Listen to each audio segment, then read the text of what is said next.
Yo, after watching this video, you would learn how to find daily buyers as easy as ABC. And see, I'm not exaggerating, it's very easy. You have not just been told the right way to do it. Okay, now let's go. I understand the fact that ICT has so many videos, and trust me, you need to go through them, right? There is no shortcut to these things, but I'm just going to simplify the whole idea about looking for daily buyers every single day. Now, first of all, the whole mindset or the whole psychology behind daily buyers that actually had to create for us is that every single New York Q zone price must go into a certain direction. Okay, so every New York Q zone price must either go up or price must go down.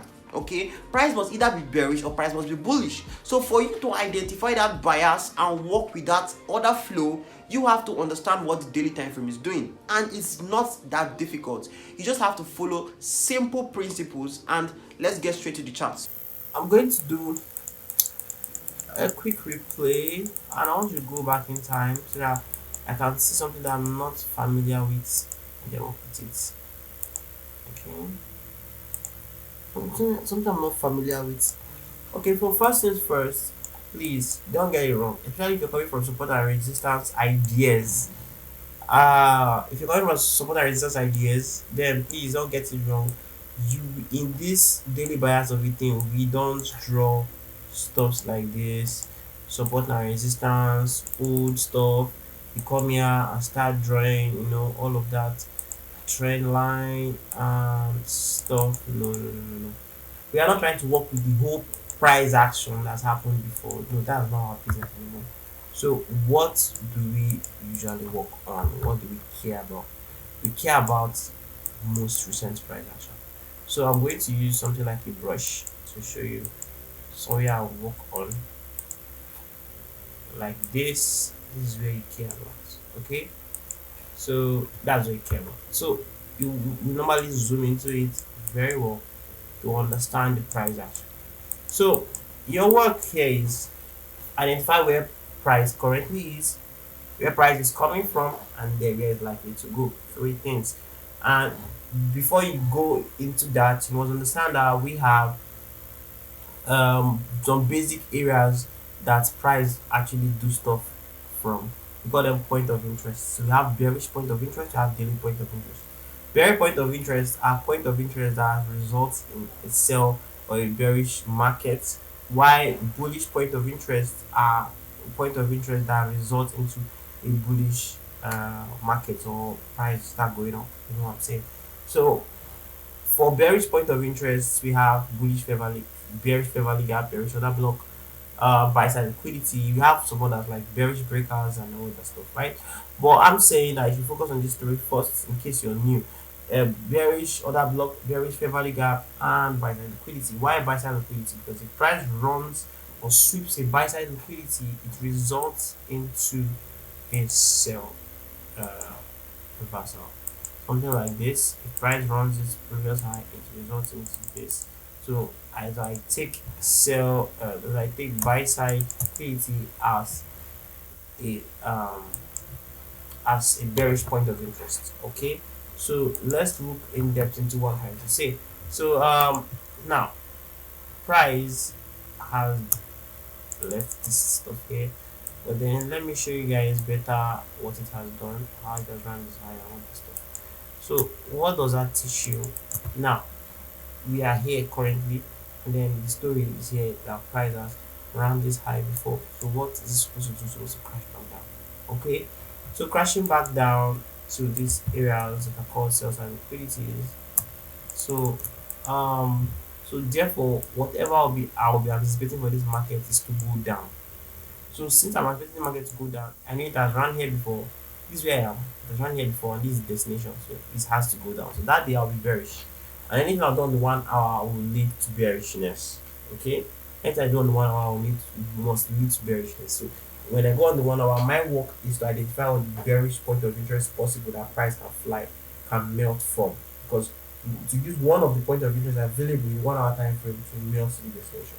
Okay? So let's see. So price actually went up a bit, probably trying to get this thing momentum from this other block right here, because it's a very shorter block, and then price had to run into it. Let's see if price will drop after running into it again. Let's see. The price is gradually dropping and start turning back up. So now something you guys should learn again. So this day that price dropped, you must have caught sales in that day on price was bearish, and that was good. Now the next time you see that price is going back inside an order block that it has reacted off from, know that most times things have changed and price is not going to respect it anymore. The second mitigation of an order block is just a joke. Price don't respect it anymore, meaning price is coming from here now.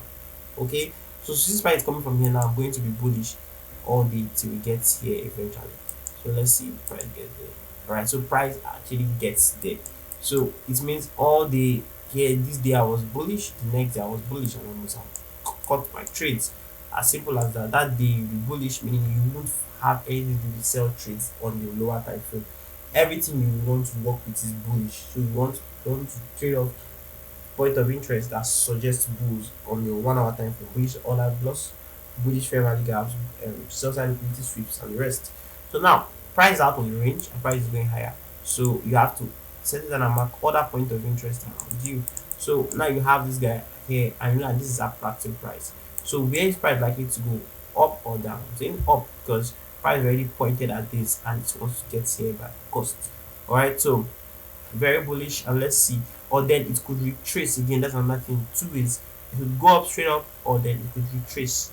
So since it has been buying for some time, so let's see which one comes first. It's still trying to go up. Now it has to retrace. Very important. So it's created a fair value gap. That's why it has to retrace. And this retracement is going to boost it to go higher if possible. So there's a bullish fair value gap right here, and price is inside. So price has to move out of this to this level. So therefore, what do we see? We're supposed to see price trying to move up.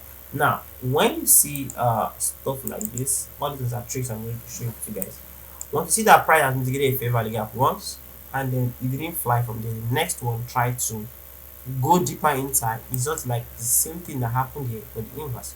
Price respected it once, and then price started going back inside and made it a little fail. Here, price respected it once, and I see another candle forming going lower. I know it's about to fail. So when I see stuff like this, I start planning for sell. That price is about to sell massively, and that point of interest was the big fake out it just needed. Okay, so I would remove my stuff here, put my other block here, and expect price to run inside. So that's what I would do. So as you can see, price ran into it. Now the next day, what would my buyers be like? Would I be bullish because price has entered here? Never. I won't. Why? My bullish point of interest just failed. Price ran below it. So it not just ran below it, it came crashing into it with a very big bearish candle. It means bears are in charge, bears are in power. So I would rather be for the bears than for bulls, right? Because I know that this bullish order block just got filled and price is dropping heavily. So it's likely to crush this sell side liquidity. So now it did not, but it created an avenue to trade. Created a fair value gap that we can trust. And if price runs inside, price is going to crash back down. So let's see, price runs inside. You can see price runs inside, and this day you must be profitable because we're bearish all day. And then let's see if price will keep crashing, which I believe is crashing to this level at least. So let's see, price is going to keep crashing. Now it did. It's crashed to this level. Now it has crashed to this level. Sell side has been run. Sell side is a bullish point of interest. The sell side has been run. It means price could from here and start going up, or price will still keep falling because of the second one. So you're thinking in probabilities. Now you might ask me, when you're thinking in probabilities, what do you really do on the lower time frame? Now, if it's showing me two ways, it could go down, it could go up. Immediately I stop working with the daily chart, and then I go to the 1 hour chart and make sure I execute what I know. I calm down and analyze everything, and most times 1 hour will tell you, give a better explanation. Or most times, if 1 hour, not really most times, but some other times, if 1 hour gives you this thing two-way vibes again, what do? You stay away from the pair entirely. So it could go down because of this, or it could go up because there's around sell side liquidity, which is a bullish point of interest. It's mitigated, right? So it kept going down because it cared more about this and because it's bearish. and you can see price kept going even down. So all these days we have made a lot of money trying to short only opportunities that call for shorts. Just keep shorting. And then we have gone really low right here on Euro USD. So we need to find other old areas that has been there before, so I can see if there's anything we can mark out for that price wants to go and react to. So I found out about this market volume gap, about this price volume, or how does it call it, but it's a very important point of interest. Okay, very important point of interest.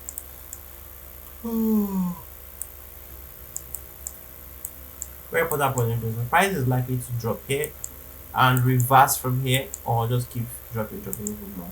So price didn't get there, but it's reversing and all that stuff. As you can see, price keeps reversing, and price has gone back to this other block right here. Okay, price gone back to this other block right here, because it's a very short block, so I'm expecting sales from it. So did it happen?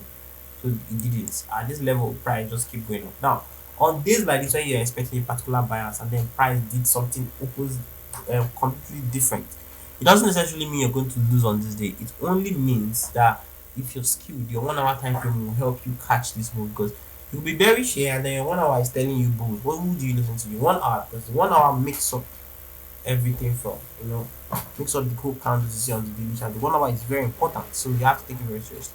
Now, as you can see that the price is flying up high. Where do you think price is likely to go to? Where do you think price is likely to go to attack? That point of interest, the buy side liquidity. So as it's right here, as it's going, yeah, it's likely going to be bullish because it's very close to attack right now, and you see price go very close. And then the next candle is likely to either bust it, since it's now a relatively equal highs, or the next candle will enter inside here first before busting it. Let's see. And it has entered inside here. Let's see if that will work.